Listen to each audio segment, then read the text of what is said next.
الحمدللہ رب العالمین والصلاة والسلام علی اشرف الانبیاء والمرسلین نبینا محمد وعلی آلہ واصحابہ اجمعین۔ قابل احترام عزیز ساتھیوں، رمضان سیریز فار چلڈرن اس کو آگے بڑھاتے ہوئے دوسرا پوائنٹ جو ہم رمضان کے تعلق سے دیکھیں گے وہ یہ ہے کہ روزہ کیا ہے، اسی طرح روزے کا حکم کیا ہے، کہ ہم سے پہلے کی امتوں پر بھی روزے تھے اور آخر روزے کا مقصد کیا ہے۔ تو انشاءاللہ تعالی اس ویڈیو میں ہم ان پوائنٹس پر گفتگو کریں گے۔ تو سب سے پہلی چیز، روزہ کیا ہے؟ روزہ ایک اہم ترین عبادت ہے۔ رمضان کے روزے یہ اسلام کے ارکان میں سے ایک اہم ترین رکن ہے، جیسے کہ مشہور حدیث ہے، بنی الاسلام علی خمس، کہ اسلام کی بنیاد یہ 5 چیزوں پر ہے۔ تو اس میں محمد صلی اللہ علیہ وسلم نے صوم رمضان کے روزوں کا ذکر بھی کیا ہے۔ تو روزہ ایک عبادت ہے جس میں بندہ اللہ تعالیٰ کے لیے صبح صادق یعنی فجر کی نماز کا وقت جب شروع ہوتا ہے، وہاں سے لے کر غروب شمس جب سورج ڈوبتا ہے تب تک کھانے پینے اور دیگر چیزیں جو روزوں کو برباد کرتی ہیں ان سے بچتا ہے اللہ تعالیٰ کے لیے، تو یہ روزہ ہوتا ہے۔ اسی طرح دوسری چیز کہ رمضان کے روزوں کا حکم کیا ہے۔ رمضان کے روزے یہ فرض ہیں، اور اس کے تعلق سے اہل علم جو دلیل پیش کرتے ہیں وہ سورۃ البقرہ کی آیت ہے، یا ایھا الذین آمنوا کتب علیکم الصیام کما کتب علی الذین من قبلکم لعلکم تتقون۔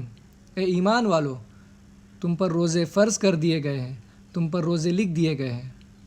تو یہاں جن روزوں کا ذکر ہے وہ اہل علم فرماتے ہیں وہ رمضان کے روزے ہیں۔ تو رمضان کے روزے ہر مسلمان پر فرض ہیں۔ اسی طرح تیسری چیز کہ ہم سے پہلے کی امتوں پر بھی روزے تھے۔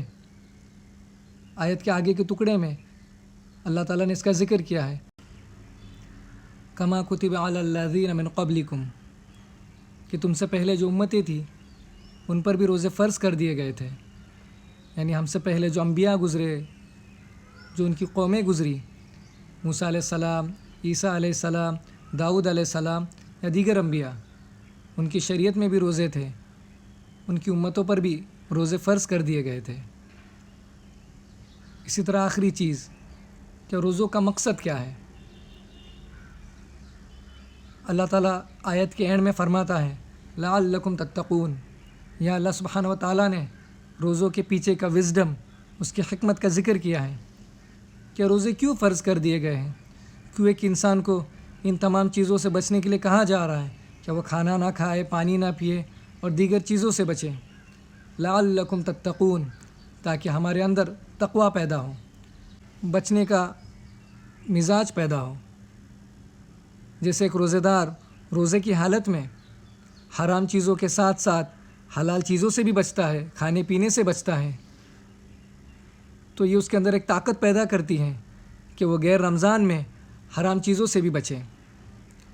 اور تقوی اس اعتبار سے بھی کہ رمضان کے مہینے میں جیسے ہم اور آپ زیادہ سے زیادہ عبادات کو انجام دیتے ہیں، تو اسی طرح یہ بھی ہمارے اندر ایک طاقت پیدا کرتی ہے کہ ہم غیر رمضان میں بھی زیادہ سے زیادہ اللہ تعالیٰ کی عبادت کریں۔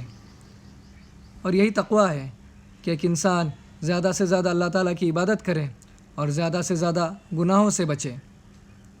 اس کے ضمن میں ایک سوال آتا ہے کہ ہم کیسے معلوم کریں کہ ہمارے اندر تقوی پیدا ہو رہا ہے۔